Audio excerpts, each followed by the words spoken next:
We live in what's called the east side of Providence, which is near Brown University. About 5 blocks from my office at Brown, so it's very convenient.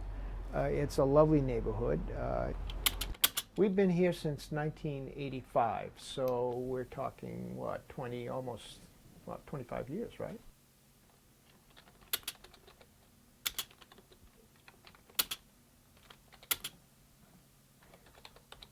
Professor Wood, when I came in here today, you were working on something you're writing. What are you writing?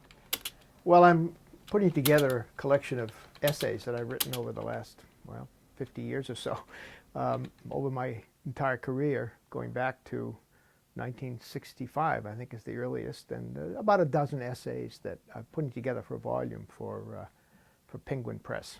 It's hard to explain what the creative process is, and I do think history writing is creative. It requires imagination, but it's not the imagination of a fiction writer, but it is imagination. There is something needed to bring together all of these disparate sources into some kind of meaningful story. I'm not as disciplined as Trollope was, where he got up at early in the morning and wrote 2 or 3 hours before he went to the post office to work.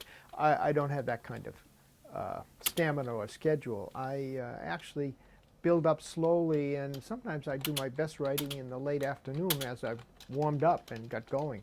But I generally stop now. I don't write in the evening usually, because when I started doing that, I found that I couldn't get to sleep because I would be thinking too much about what I was writing. So I generally use the evenings for reading other things and not thinking about the manuscript that I'm working on. How do you decide what to keep in your office, and how Well, do you have this organized? I've actually gotten rid of a lot of books. I have books all over the house, as you perhaps saw.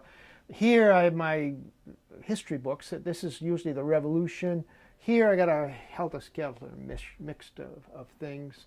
On this corner over here I have the early Republic, which I was most recently working with. And yet they're not organized in any coherent fashion. That is to say, I have to hunt for the books.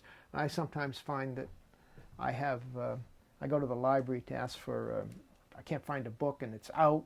The library will say it's out, and then they'll tell me that it's out to me. And only I've got it in one of my offices that I haven't checked properly. What about the research? How does that integrate itself into your writing?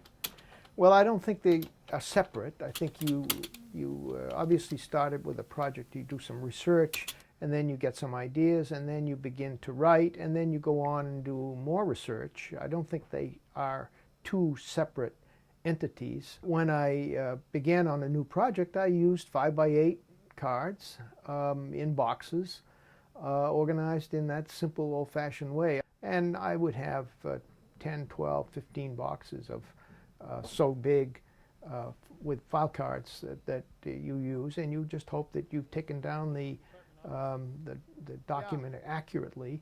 And of course you can check too now very easily and correct any mistakes you might have made. So this is your history department office? Yeah, used to belong to the president of Clico Club, which was a soft drink firm at the beginning of the 20th century. This was his home. Fixed it up. This is my office. Yeah. This would be a good. That's the kind of thing I used.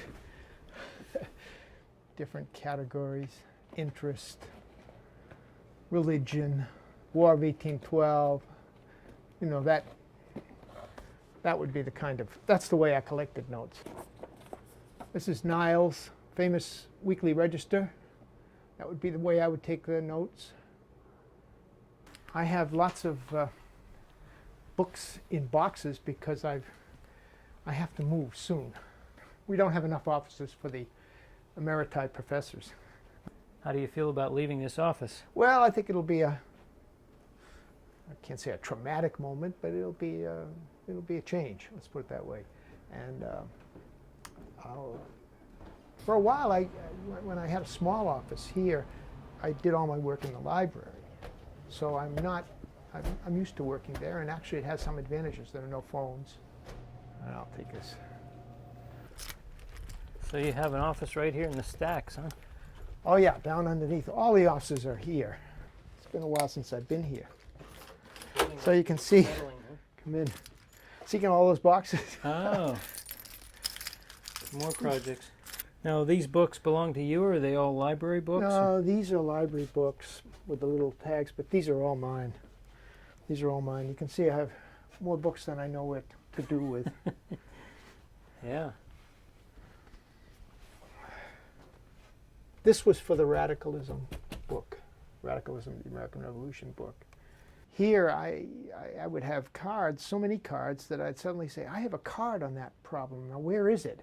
And unless you have cross-references, you can lose it. And you can spend hours trying to find the note you took years ago on some card, but how did you file it? Well, you're not sure. How do you know when you're done? Well, you're never really done. You finish and the book comes in proof and you suddenly realize, well, you left out something or you should have done this, but it's too late. It's gone. You have to just, as we say, move on.